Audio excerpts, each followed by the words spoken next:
diembelite vie. Na diembelite yango vie to kala. To salaki na ya na diembeli na ngate. Siko awe yo salani.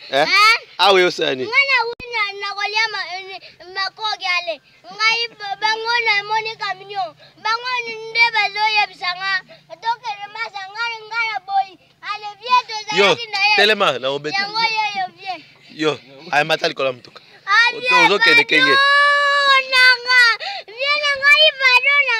Viena ngai. Vie zogo za mutu. Vie zogo za viena nga bado. Viena ngai. Yako mata. Yo. Mama la. Yo.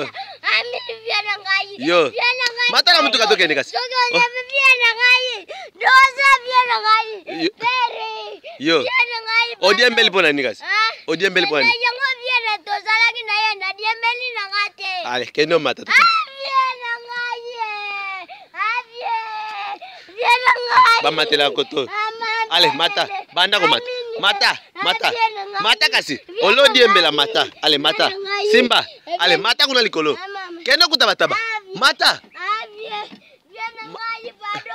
Mata au, nyata au. Ale. Viena ngai. Ale, mata kuna likolo. Viena ngai. Obanda diembela siko pwani. Na diembelite. Siko awe omona ni awandeni. Omona ni awandeni. Na moni kibino ngana zaragi na boye na zaragi boye. Siko na moni bino. Ngana zokene. Ale siko yo bino bozokende boy. Ngai na zomo na bino boy. Ale ngai be na zola na bino te. Ngai be na yawa. Ale ngai na lingina kene na ngai. Ale bino bokangi ngai. Na mtu komona ni ndenge nini? Mtuka. Na mona ngona mizu. Omona ni na mtu ka ndenge nini? Mboka eza kuna. Mboka ya ngonga na ngai. Na zo ye to yaki to solola. Maboka ezali. Ngana yemsi ye ezali. Gisanu ni vie. Gende ya masa yemsa bango baya. Ye zoya kutungane. Ale tuizi minini buijian. Atuizi ke aga belu kangi. Mine zaini bebe. Mena mtu kasiko omona ni ndenge nini?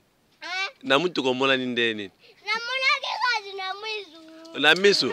Mboka eza wapi? Mata toke. Mata likolo. Ngai. Bado soki bazaba na manzambe. Bado. Kitu sa motema bien.